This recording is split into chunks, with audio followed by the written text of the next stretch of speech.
सिकंदर, आपसे जानना चाहेंगे, जिस तरीके से अब खबरें सामने आ रही हैं कि अब माफी मांगने की बात सामने आ रही है, डी पुंदेश्वरी द्वारा कहा गया है कि सोनिया गांधी माफी मांगे, जो कि टिप्पणी की गई है, क्या कुछ अहम जानकारी है, विस्तार से बताएं।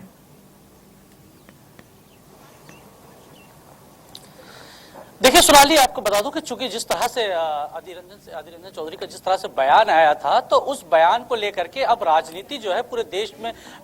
में बनी हुई है, क्योंकि बड़ा बयान है। जिस प्रकार से बयान कांग्रेस के नेता ने जिस तरह से राष्ट्रपति द्रौपदी मुर्मू को लेकर के जो बयान दिया है, उस बयान को लेकर के यहाँ पर राजनीति शुरू हो चुकी है। लेकिन जिस तरह से डी पुंदेश्वरी रायपुर आज पहुंची और रायपुर पहुंचने के बाद ही जैसे ही एयरपोर्ट से रायपुर पहुंची, बृजमोहन अग्रवाल आए थे रिसीव करने के लिए, लेकिन उस दौरान सबसे बड़ा हमला उन्होंने कांग्रेस पर करते हुए यहां पर नजर आए हैं, क्योंकि छत्तीसगढ़ जिस तरह से आदिवासी बाहुल्य क्षेत्र है और एक आदिवासी जनजाति की महिला राष्ट्रपति बनी है, तो उसको लेकर के जिस तरह से जो राष्ट्रपति को लेकर के जो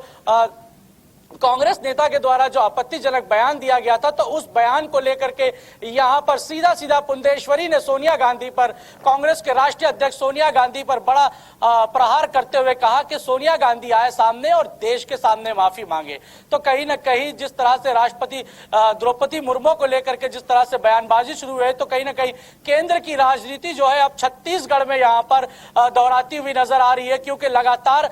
इस तरह के बयान को लेकर के लगातार भाजपा जिस तरह से महिला विरोधी के रूप में कांग्रेस को यहां पर प्रोजेक्ट करते, कांग्रेस पर हमला करते हुए नजर आ रही है, तो दूसरी ओर पुंदेश्वरी यहां पर 3 दिवसीय सम्मेलन में, प्रशिक्षण में यहां पर पहुंची हुई है। भाजपा के सारे बड़े नेता यहां पर मौजूद है। बात करूं, पूर्व मुख्यमंत्री डॉक्टर रमन सिंह है, विष्णुदेव साय है, नेता प्रतिपक्ष धर्मलाल कौशिक जी यहां पर मौजूद है। तो कहीं न कहीं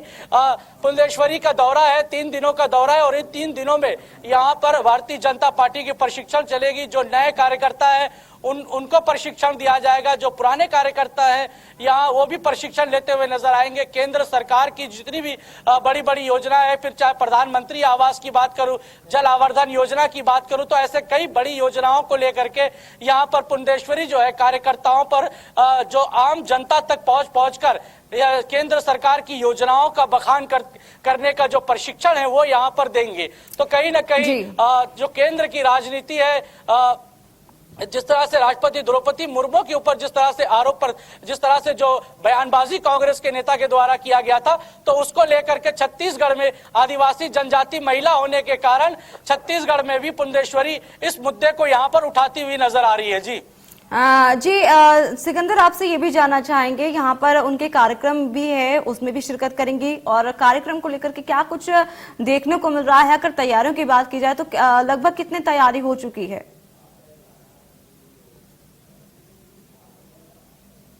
देखिए सोनाली के जिस तरह से जैसे जैसे विधानसभा चुनाव पास आ रहा है, तो वैसे वैसे दोनों राष्ट्रीय दल के जो नेता है, बात करूं चाहे कांग्रेस की बात करूं, तो पीएल पुनिया भी आज छत्तीसगढ़ के दौरे पर रहेंगे। पीएल पुनिया भी यहां पर कांग्रेस की बैठक लेते हुए नजर आएंगे। तो दूसरी ओर पुंदेश्वरी भी यहां पहुंची हुई है। पुंदेश्वरी का जिस तरह से लगातार छत्तीसगढ़ में दमक है, लगातार कांग्रेस के नेताओं के टारगेट में जिस तरह से पुंदेश्वरी रहती है कि अगर सरगुजा संभाग का जो दौरा हुआ था पुंदेश्वरी का, सरगुजा संभाग में जिस तरह से बीजेपी को मजबूत करने के लिए एक एक कार्यकर्ताओं से पुंदेश्वरी 1-to-1 चर्चा करती हुई नजर आ रही थी। तो ऐसे में आज जिस तरह से पुंदेश्वरी यहां पहुंची हुई, 3 दिनों का प्रशिक्षण शिविर चलेगा, यहां पर कार्यकर्ताओं को प्रशिक्षण देते हुए पुंदेश्वरी यहां पर नजर आएगी। तो कहीं न कहीं मिशन 2023 के लिए दोनों राष्ट्रीय दल के जो नेता है वो यहां पर कमर कसते हुए नजर आ रहे हैं, क्योंकि बड़ी बैठक के रूप में देखा जा रहा है। कई अहम मुद्दे होंगे, कई अहम फैसले होंगे, क्योंकि सरकार को घेरने के लिए भारतीय जनता पार्टी लगातार जिस तरह से विधानसभा चुनाव पास आ रहा है, तो आक्रामक तेवर जो है वो अब धीरे धीरे भाजपा की नजर आने लगी है।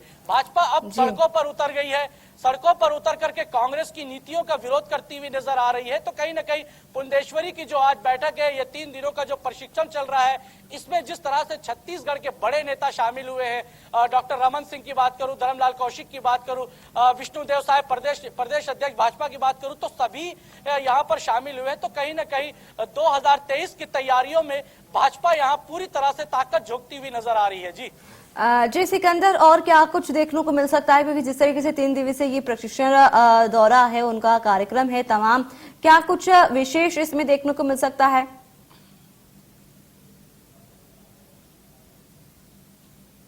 देखिए सोनाली, जिस तरह से प्रधानमंत्री आवास की बात करूं तो अगर बात किया जाए, विष्णुदेव साय भी इस मुद्दे को कई बार उठाए हैं, धर्मलाल कौशिक नेता प्रतिपक्ष इस मुद्दे को कई बार उठाए हैं कि गरीबों का आवास बनाने के लिए छत्तीसगढ़ सरकार अपना राजांश नहीं दे रही है। तो कहीं ना कहीं इस मुद्दे को लेकर के, क्योंकि छत्तीसगढ़ ट्राइबल क्षेत्र है, आदिवासी क्षेत्र है, तो इस तरह के मुद्दों को भारतीय जनता पार्टी किसी भी तरह से चूक नहीं करेगी। इन मुद्दों को लेकर के प्रधानमंत्री आवास एक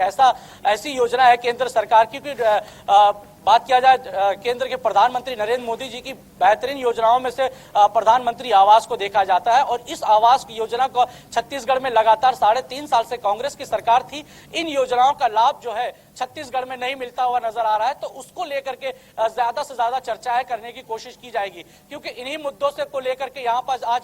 जो कार्यकर्ता पहुंचे हुए हैं, उन सभी कार्यकर्ताओं को प्रशिक्षण दिया जाएगा कि केंद्र सरकार की महत्वाकांक्षी योजना प्रधानमंत्री आवास योजना को लेकर के आम जनता और गरीब तबके तक लोग पहुंचे, लोगों के घर घर तक पहुंच के दस्तक दिया जाए कि प्रधानमंत्री की आवास योजना एक बड़ी योजना है, महत्वाकांक्षी योजना है। सरकार, छत्तीसगढ़ सरकार इसमें राजांश नहीं दे पा रही है, उसको लेकर के बड़ी तैयारियां की जा रही है। तो कहीं ना कहीं बीजेपी जो है प्रधानमंत्री आवास को एक बड़ा मुद्दा बना करके छत्तीसगढ़ में आने वाले 2023 में अपना प्रेजेंटेशन पेश करते हुए नजर आएगी। जी जी सिकंदर, इस पूरी जानकारी के लिए बहुत बहुत शुक्रिया आपका।